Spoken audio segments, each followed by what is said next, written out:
Okay, दोस्तों. So now we have to introduce the phase diagram. Phase diagram क्या होता है?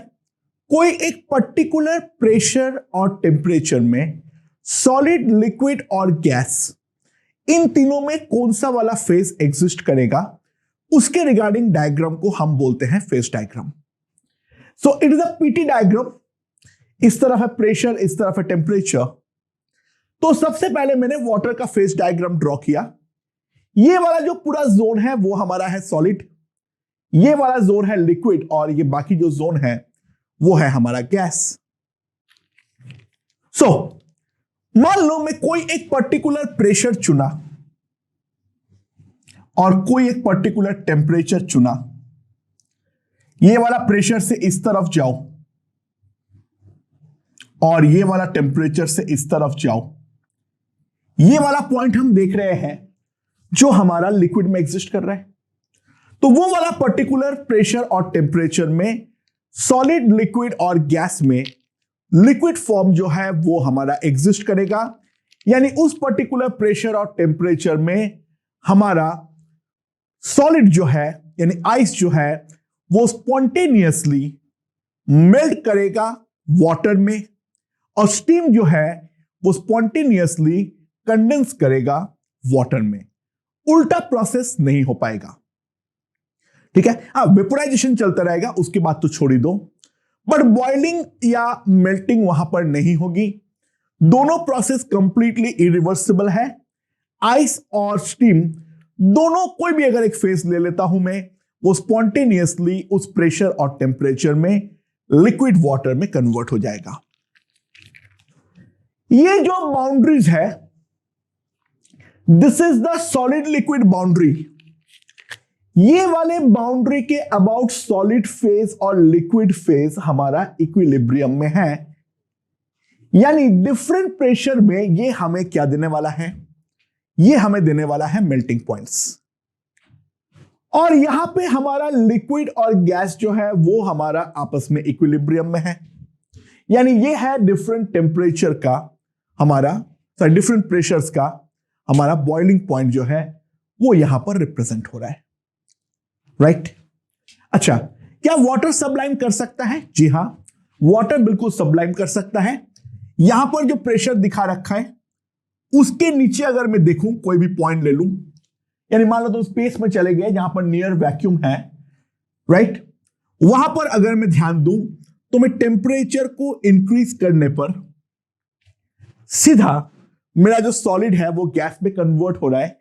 बीच में लिक्विड कहीं पर नहीं बन रहा है. तो एक इंपॉर्टेंट बात तो है, जो वाटर जो है वो भी हमारा सबलाइम कर तो सकता है, प्रोवाइडेड प्रेशर 4.58 टॉर यानी लगभग 0.006 एटीएम से हमारा कम हो. अगर उससे कम प्रेशर पे हम जाते हैं तो हमारा वाटर कहीं पर बनेगा ही नहीं. आइस सीधा सबलाइम करेगा हमारा इसमें, स्टीम में. और यहां पर हमारा सॉलिड और गैस जो होगा वो हमारा आपस में इक्विलिब्रियम में होगा. राइट? अच्छा, 1 एटीएम पे अगर देखो, 1 एटीएम वाला लाइन ये वाला लाइन को कट करता है. कहां पर? इस पॉइंट पे. तो इस पॉइंट का टेम्परेचर ऑटोमेटिकली हो जाएगा 0 डिग्री सेल्सियस, और ये वाला पॉइंट का टेम्परेचर ऑटोमेटिकली हो जाएगा 100 डिग्री सेल्सियस, क्योंकि हम जानते हैं जो स्टैंडर्ड मेल्टिंग पॉइंट है वो 0 डिग्री सेल्सियस है, और जो स्टैंडर्ड बॉइलिंग पॉइंट है वो है हमारा 100 डिग्री सेल्सियस. अच्छा, वाटर का फेज डायग्राम बहुत ही अनोखा है. जो लिक्विड सॉलिड लाइन है ये ऊपर जाने के दौरान लेफ्टवर्ड टिल्ट लेता है रादर देन राइटवर्ड. बाकी ज्यादातर मटेरियल का राइट टिल्ट होता है. वाटर में क्योंकि आइस का डेंसिटी कम है एज कंपेयर टू वाटर, इस कारण पे ये वाला फेज डायग्राम हमारा लेफ्ट की तरफ टिल्ट लेता है. ठीक है, ना कि राइट की तरफ. Okay, it's an important point, ध्यान रखना. अच्छा, इसके अलावा और क्या क्या बात है? ये जो पर्टिकुलर पॉइंट है, मैं अगर इसके बारे में बात करूं तो ये वाला पॉइंट के कांटेक्ट में सॉलिड भी है, लिक्विड भी है, गैस भी है. ये वाला जो पर्टिकुलर पॉइंट है जिसका टेम्परेचर होता है 0.01 डिग्री सेल्सियस और प्रेशर होता है 4.58 टॉर, ये वाले पॉइंट को हम बोलते हैं इसका कोई भी फेज डायग्राम का ट्रिपल पॉइंट। कोई भी फेज डायग्राम का हम बोलते हैं उसको ट्रिपल पॉइंट। और ध्यान रखना, at triple point,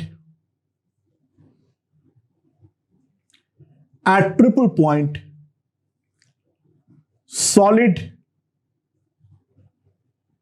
is in equilibrium with liquid.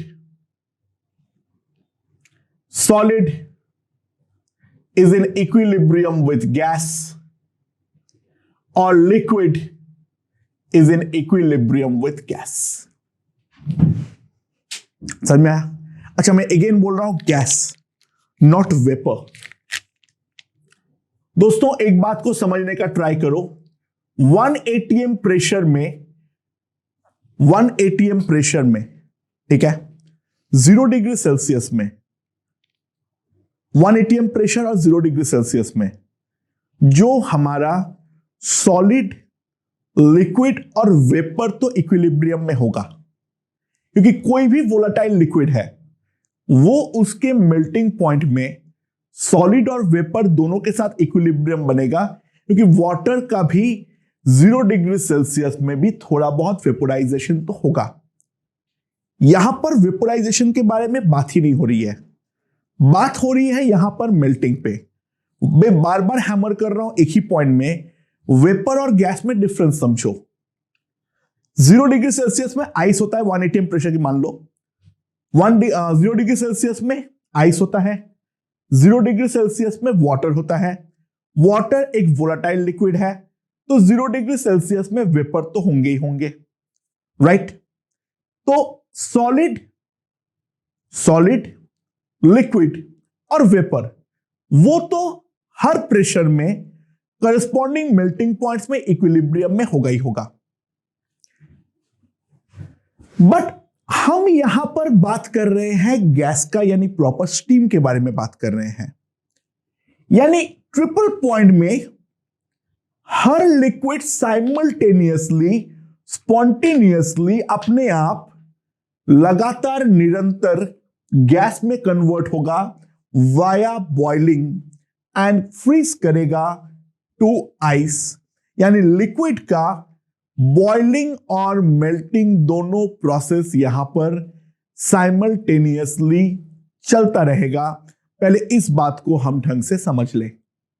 Triple point एक पर्टिकुलर पॉइंट है जहां पे तीनों फेज आपस में इक्विलिब्रियम सेट करे, तो वो जो प्रेशर और टेम्परेचर है वो हमारा फिक्स होता है। अच्छा, यहां पर और एक इंपॉर्टेंट बात है, if P external is greater than P triple point, temperature में जैसे जैसे बढ़ाऊंगा वो सॉलिड से लिक्विड होते हुए हमारा गैस में कन्वर्ट होगा। अगर हमारा एक्सटर्नल प्रेशर उसके ट्रिपल पॉइंट से ज्यादा है तो टेम्परेचर बढ़ाने पर ध्यान दो, हम सॉलिड लिक्विड गैस पर जाएंगे, ठीक है। लेकिन वहीं पर अगर P एक्सटर्नल मेरा ट्रिपल पॉइंट से कम हो तो टेम्परेचर बढ़ाने पर लिक्विड एग्जिस्ट करेगा ही नहीं, सीधा सब्लिमेशन होगा और सॉलिड हमारा कन्वर्ट हो जाएगा गैस पे। क्या वाटर सब्लाइम कर सकता है? जी हां, बिल्कुल कर सकता है, प्रोवाइडेड प्रेशर उसका ट्रिपल पॉइंट के प्रेशर से कम होना चाहिए, राइट? तो ये था तुम्हारा वाटर का फेज डायग्राम के बारे में बेसिक लेवल के बातचीत। वाटर का फेज डायग्राम देखते ही समझ में आ जाना चाहिए, सॉलिड लिक्विड लाइन अगर मेरा लेफ्ट टिल्टेड है वर्टिकल से, मोस्ट प्रोबेबली इट्स वाटर, क्योंकि दुनिया में ऐसा सब्सटेंस बहुत ही ज्यादा कम है जिसमें लिक्विड का डेंसिटी हमारा सॉलिड का डेंसिटी से कम हो, अच्छा ज्यादा हो, राइट। बाकी ज्यादातर का कम होता है। सो ऑब्वियस सी बात है वहां पर हमारा जो लाइन है वो राइट टिल्ट होता है। Case in point CO2। अगर मैं CO2 का फेज डायग्राम के बारे में देखूं तो CO2 का जो हमारा ट्रिपल पॉइंट है, that triple point is at 5.2 atm and the temperature is 216 kelvin. ठीक है। सो जब एक्सटर्नल प्रेशर में 1 atm रखता हूं तो सॉलिड CO2 सीधा गैस में कन्वर्ट हो रहा है। तो इस कारण पे हम इसको क्या बोलते हैं? हम बोलते हैं इसको sublimation, right. Liquid phase exist करता ही नहीं है। बट क्या लिक्विड CO2 बन सकता है? जी हां, बिल्कुल। वो ये है, अगर मान लो मैं प्रेशर को ले लेता हूं 7 atm, मान लो, तो इन दैट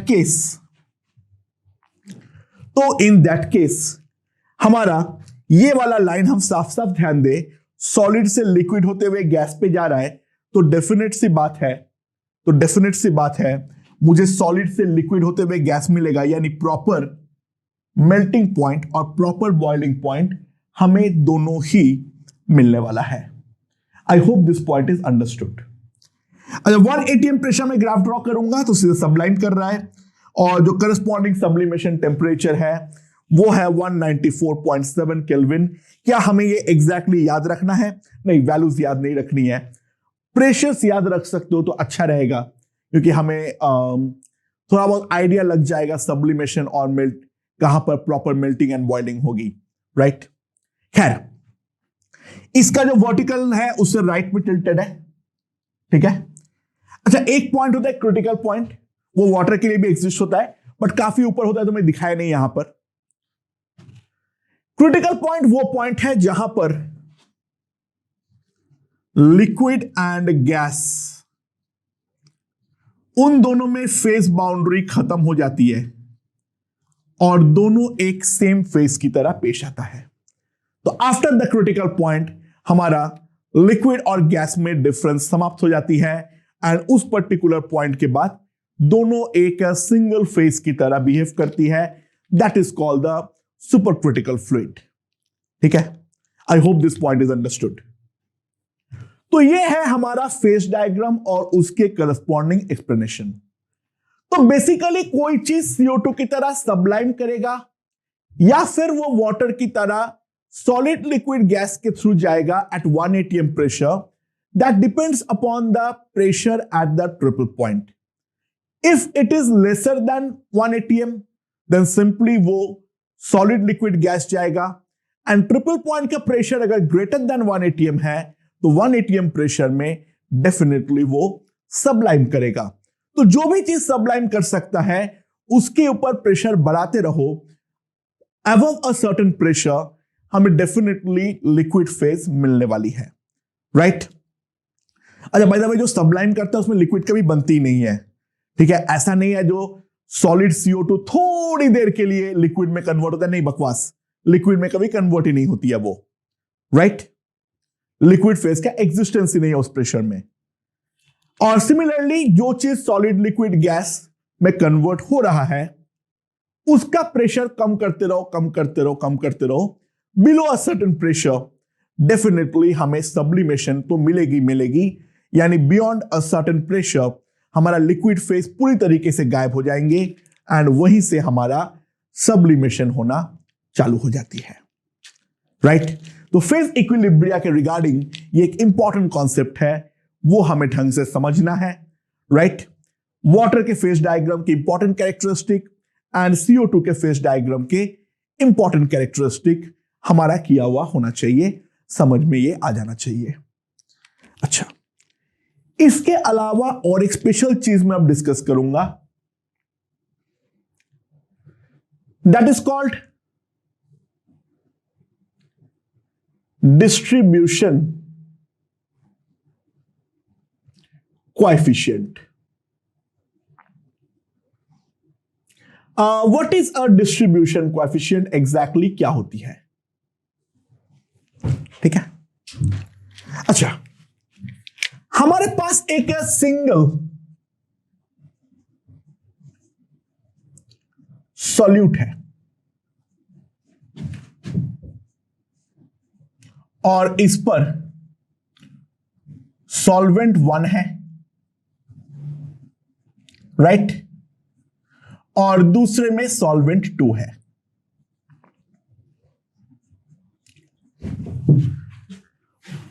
ये दोनों के दोनों सॉल्वेंट का जो है वो दोनों हम इक्वल वॉल्यूम पे लिए, राइट। ये दोनों सॉल्वेंट हमने इक्वल वॉल्यूम पे ले लिए। मैं एक एग्जांपल के थ्रू बताना चाहता हूं। सपोज करो मेरे पास एक कंटेनर है, ठीक है। इस कंटेनर में प्रॉपर 2 लेयर बना लो। वाटर और CCl4 आपस में इंसॉल्युबल है। दोनों जो सॉल्वेंट होनी चाहिए वो हमारे आपस में इंसॉल्युबल होना चाहिए, ठीक है।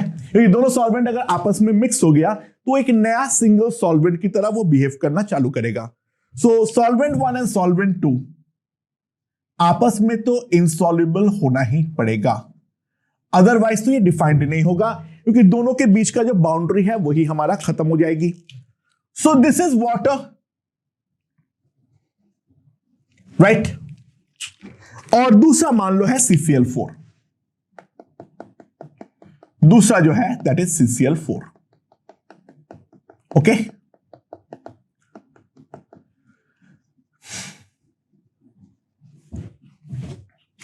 और दोनों मेरा इक्वल वॉल्यूम में है, राइट। अच्छा, मान लो अब मैं कोई भी एक सॉल्यूट डाल दिया, से I2 सॉलिड। अच्छा, I2 जो है वो नॉन पोलर है, तो वो CCl4 में बहुत अच्छे से डिसॉल्व होने वाला है। On the other hand I2 is practically insoluble in water, ना के बराबर अमाउंट जो है वो हमारा वाटर में आएगा और ज्यादातर जो है वो हमारा CCl4 में चला जाएगा।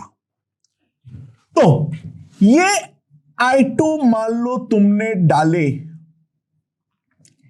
n मोल्स, तो पानी में इसका CCl4 में गया इसका x मोल और वाटर में गया n-x मोल, ठीक है। दोनों का वॉल्यूम अगर VV है तो concentration of I2 aqueous can be written as n-x by V, right. V litre है मान लो, और concentration of I2 in CCl4 is equals to x by V, right। तो distribution coefficient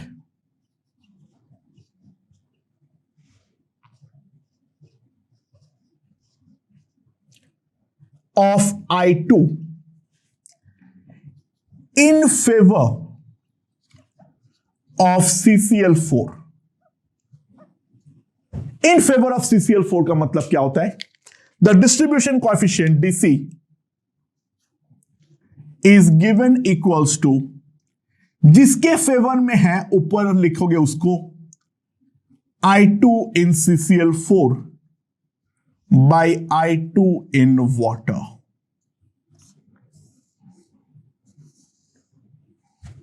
and that can be also written as, in this case VV तो cut हो जाएगा, this will be equals to x by n-x। मैं एक practical value बता रहा हूं, ये लगभग 80 होता है, यानी I2 is 80 times more soluble in CCl4 as compared to water. So that is the distribution coefficient, right?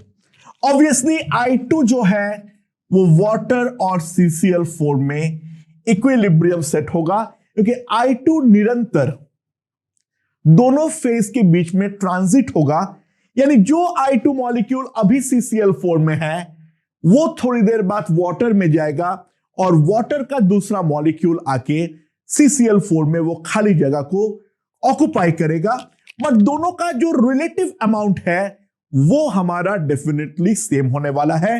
That is the concept regarding distribution coefficient.